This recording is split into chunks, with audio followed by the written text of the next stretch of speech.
Mr. American Blue Lobster. How are you doing? I'm doing pretty well, but just please call me Homerus Americanus because that's my real name.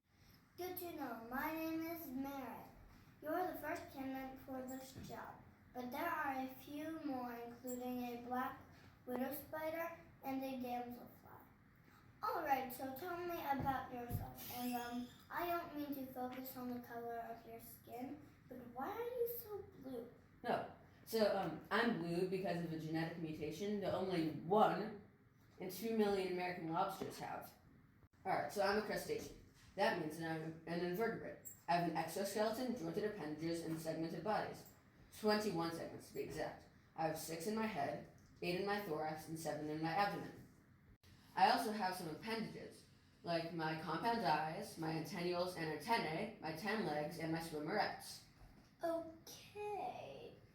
Well, that was a lot to take in. So what do you like to do when you're not at work? Well, during the day, I like to hide in rocky reef habitats, and during the night, I like to search around the reef for food. What type of food do you find around the reef? Any Chick-fil-A, any place with curly fries? Curly fries are the best. What's a curly fry? I like eating fish, mollusks, and small crustaceans. But if I can't find anything, I'll just eat anything that I can find on the ocean floor. Anything? Anything. Believe it or not, one time I even ate a fellow Homerus Americanus. Wow, that's gross. Well, is there anything else I need to know about you? Yeah, I have to tell you about my life cycle. That sounds intriguing. So I started as a tiny egg, and then the egg hatched, and then I became a larva, and then I floated the ocean surface.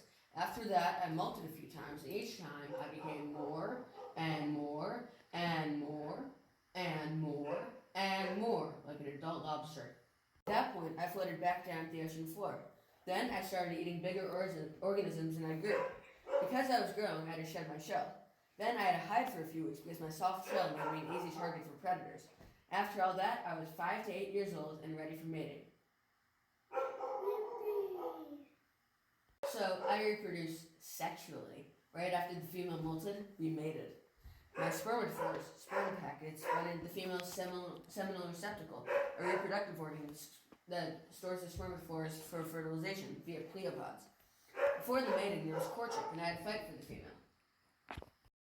Hi, my name is Matt.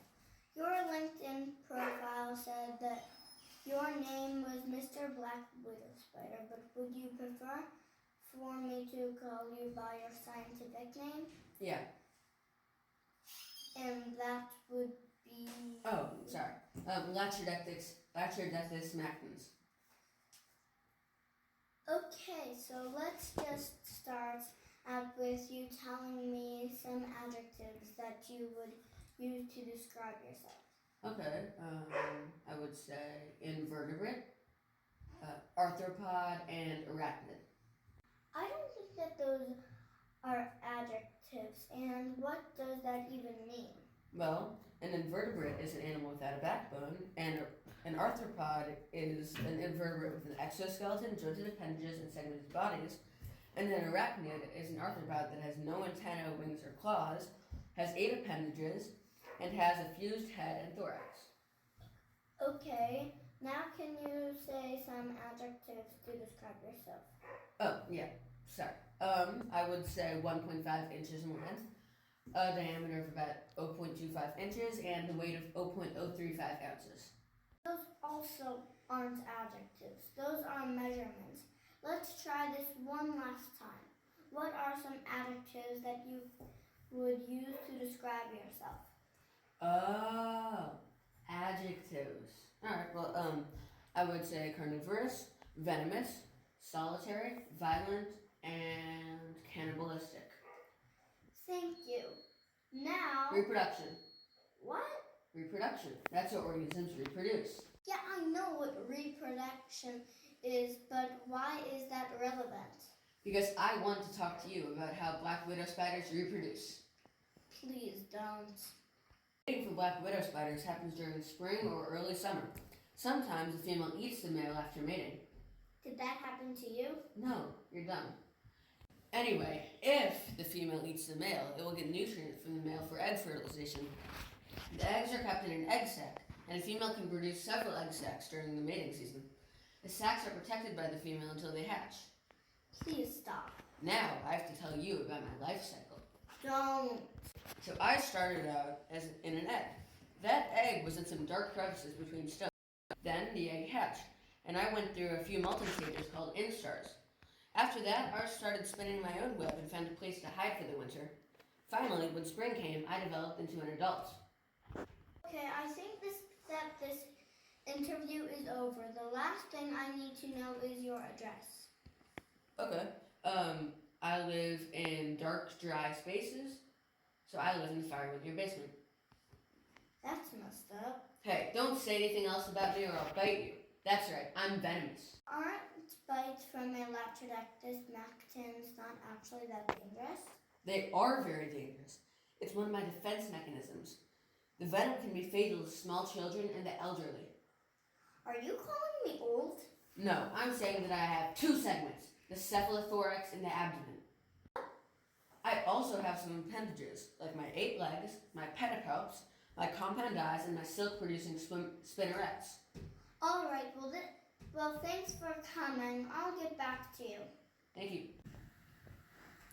Hi, Mr. Analagma cythogram. Dude, chill out. You can call me Damselfly. Why do you feel so foreign? I'm sorry. Damselfly. My name is Mira.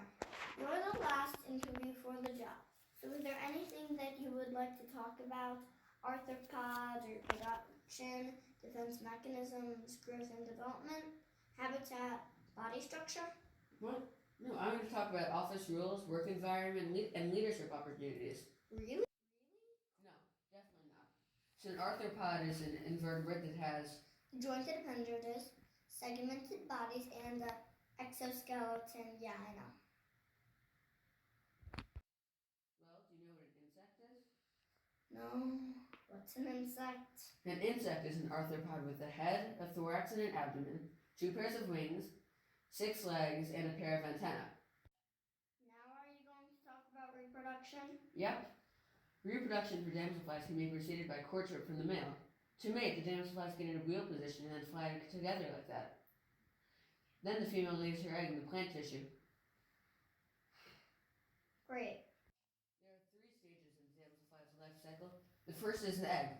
In that stage, the damselfly is in the egg, which is usually in plant tissue. The egg is round to oval shaped and cream colored. After the egg hatches, the damselfly becomes a larva. The larva lives in water and grows by melting a few times. It uses its 3 tails to breathe in the water and it preys on mosquito larvae. Before its last molting, the larva climbs out of the water. When the larva is fully developed, it will transition to its final stage, adults. The adults start out as very weak and are unable to fly, but after a few weeks, their body hardens and the adult damselfly changes colors. Is that it? Of course not. I have to tell you about my body structure. I have 8 segments, 10 segments, 2 segments, 5 segments. No. I have 3 segments. My head, my thorax, and my Feet, hair, legs, arms, wings. Also no. I have 3 segments. My head, my thorax, and my abdomen. I also have some appendages, like my 6 legs, my 6 legs, my tail, and my 4 wings, which are also used as defense mechanisms to defend my territory. Is there anything else that you need to tell me? No. Great. Well, the last thing I need is your home address. Sure. I live near water. Can you be more specific? No. Then get out of my office. Hi, Mr. Analagma cythogram. Dude, chill out. You can call me Damselfly. Why do you feel so foreign? I'm sorry. Damselfly. My name is Mira. You're the last interview for the job. So is there anything that you would like to talk about? Arthropods, reproduction, defense mechanisms, growth and development, habitat, body structure? What? No, I'm going to talk about office rules, work environment, and leadership opportunities. Really?